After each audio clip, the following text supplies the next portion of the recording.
let's go on to the next one. So this is the first director to show up a second time, actually, and quite high up the list in terms of the alphabet.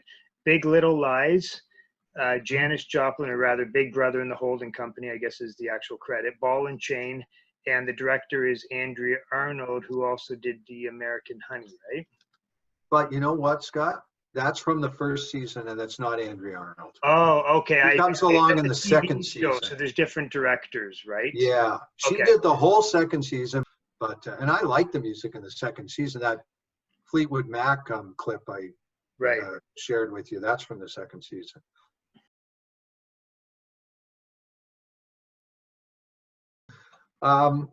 It's great. You know, I've always had a weird relationship to that song because it's definitely, you know, it's not the kind of song I normally like because it's completely over the top, right? It's not melodic. It's not anything, you know, not pop. It's just all about the vocal. And when vocalists are so like just all over the song, whether Amy Winehouse, Otis Redding, whatever, it's usually not for me. And yet there's something about Janis Joplin and watching that clip of her doing it Monterey Pop that I just love. And I've come to love the song really through, or her performance of it through Monterey Pop, which is a famous clip where Mama Cass has Mama Cass. So they use it in a way, and they use Joplin, and that's what the write-up ended up being about. They use her, I think, 3 times in Big Little Lies, and she becomes kind of this presence in the background. And it's about these 4 women who just, their lives are just, you know, messed up by the men around them. Sometimes the horrible things they do, and sometimes it's sort of less obvious, and sometimes it takes a while to find that out. And I think Janis Joplin is kind of just a symbolic presence in the series. And when they use Ball and Chain, like I can't even begin to describe it because there's so much happening. There's a lot of cross-cutting, past, present, and just subliminal glimpses of things. So it'd be pointless for me to even try to describe the scene. But it just captures something about that show and something about Janis Joplin. It just seems so perfect to me, you know?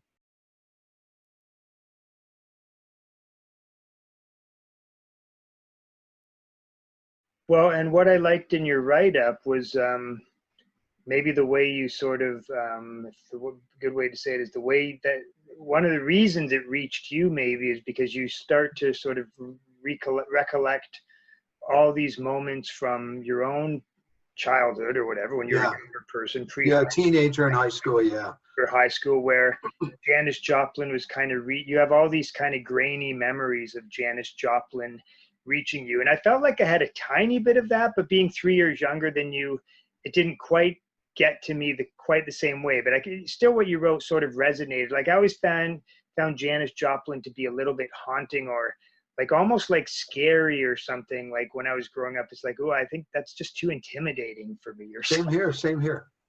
And you know what? Talk a bit about some of that, like some of the, you know, I can tip you off to some of what you said if you forget. No, I think I know what you're talking about. And you're right. It goes back before high school. It goes back to grade school even. And there is that scariness, and it's the older brother thing.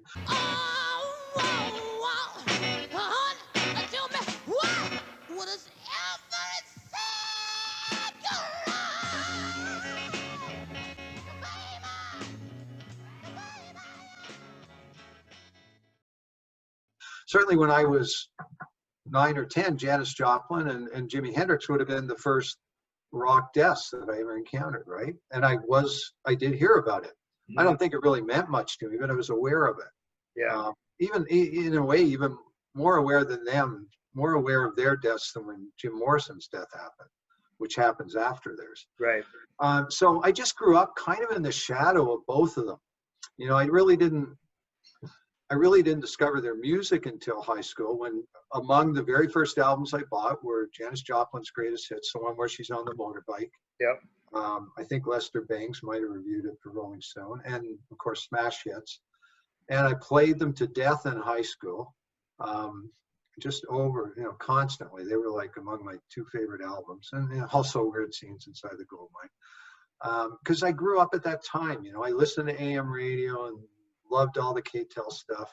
But like you say, they were this kind of scary presence there.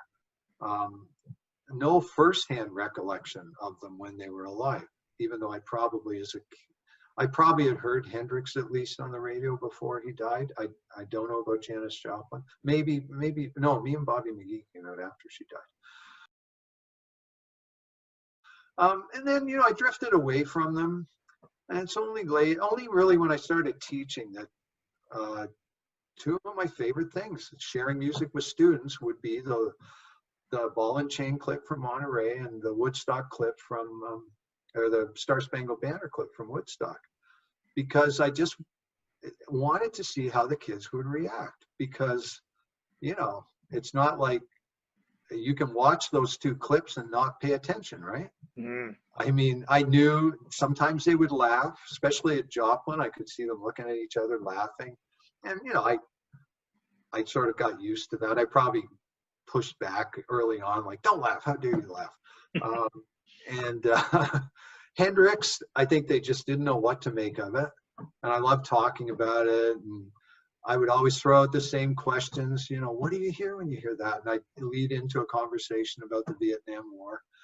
And they were two of my favorite things to talk about. And Big Little Lies, that scene just somehow God captured that for me, growing up in the shadow of Janis Joplin.